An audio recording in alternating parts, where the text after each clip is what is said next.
ভারতের তরুণ সমাজের হতাশা, বেকারত্ব আর রাজনৈতিক উপেক্ষাকে ব্যঙ্গরসিকতার মোড়কে সামনে এনে সামাজিক মাধ্যমে তুমুল আলোচনার জন্ম দিয়েছে নতুন অনলাইন প্ল্যাটফর্ম ককরোচ জনতা পার্টি বা সিজেপি। মাত্র 5 দিন আগে তৈরি হওয়া এই প্ল্যাটফর্ম ইতিমধ্যে জনপ্রিয়তায় ভারতের ক্ষমতাসীন দল বিজেপিকেও ছাড়িয়ে গেছে। ইনস্টাগ্রামে নিজেদের অলস ও বেকারদের কণ্ঠস্বর হিসেবে পরিচয় দেওয়া সিজেপির ফলোয়ার সংখ্যা এক সপ্তাহেরও কম সময়ে পৌঁছেছে প্রায় 1.5 কোটিতে, যেখানে প্রধানমন্ত্রী নরেন্দ্র মোদীর নেতৃত্বাধীন বিজেপির অফিসিয়াল ইনস্টাগ্রাম অ্যাকাউন্টের ফলোয়ার সংখ্যা 90 লাখেরও কিছু কম। মোবাইল ফোনের ওপর একটি তেলাপোকার প্রতীক ব্যবহার করা এই ব্যঙ্গাত্মক প্ল্যাটফর্মের প্রতিষ্ঠাতা 30 বছর বয়সী ভারতীয় নাগরিক অভিজিৎ দীপক। বর্তমানে যুক্তরাষ্ট্রের বোস্টনে অবস্থানরত দীপক ব্রিটিশ বার্তা সংস্থা রয়টার্সকে জানান, ভারতের প্রধান বিচারপতি সূর্যকান্ত সম্প্রতি কিছু বেকার যুবককে তেলাপোকার সঙ্গে তুলনা করেছিলেন। তার সেই মন্তব্য থেকেই অনুপ্রাণিত হয়ে গ্রুপটির নাম রাখা হয়েছে ককরোচ জনতা পার্টি। যদিও পরবর্তীতে প্রধান বিচারপতি স্পষ্ট করে বলেছিলেন, তিনি যুব সমাজকে খাটো করতে চাননি, বরং ভুয়া ও জাল সনদধারী তরুণদের বুঝিয়েছেন যারা মূলত পরজীবী।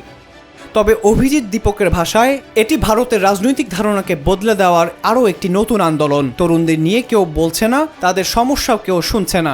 বিশেষজ্ঞদের মতে ভারতের বিশাল তথ্য প্রযুক্তি খাতে কৃত্রিম বুদ্ধিমত্তার বিস্তারের কারণে প্রাথমিক স্তরের চাকরিগুলো কমে যাওয়ায় তরুণদের উদ্বেগ আরও বাড়ছে। এদিকে সিজেপির সদস্য হতে ইতিমধ্যে লাখো তরুণ আবেদন করেছেন।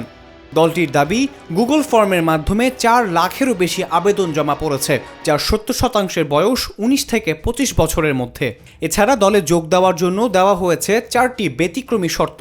আবেদনকারীকে বেকার, অলস, সারাক্ষণ অনলাইনে সক্রিয় এবং পেশাদার ভঙ্গিতে ক্ষোভ প্রকাশে দক্ষ হতে হবে।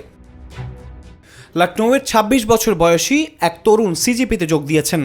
তার ভাষায়, এই দেশের তরুণদের কথা শোনার কেউ নেই, কিন্তু ককরোচ জনতা পার্টি অন্তত আমাদের সমস্যাগুলো সামনে আনছে। তিনি জানান, তেলাপোকা আসলে টিকে থাকার প্রতীক। বড় ধাক্কা খেলেও আবারও উঠে দাঁড়ানোর শক্তি আছে এর মধ্যে। তবে এরই মধ্যে নতুন বিতর্ক তৈরি হয়েছে সিজেপির এক্স অ্যাকাউন্টকে ঘিরে।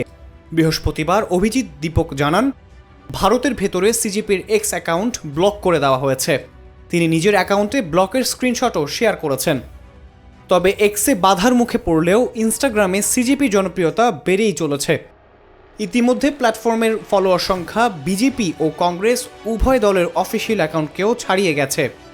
ভারতের রাজনৈতিক অঙ্গনে ব্যঙ্গ, মিম এবং তরুণদের ক্ষোভকে কেন্দ্র করে গড়ে ওঠা এই তেলাপোকা জনতা পার্টি শেষ পর্যন্ত কেবল অনলাইন ট্রেন্ড হয়েই থাকবে নাকি সত্যিকারের রাজনৈতিক আন্দোলনের রূপ নেবে, সেটাই এখন বড় প্রশ্ন। আহমদ ইমতিয়াজ, নিরপেক্ষ। নিরপেক্ষ, সত্য প্রকাশে আপোষহীন।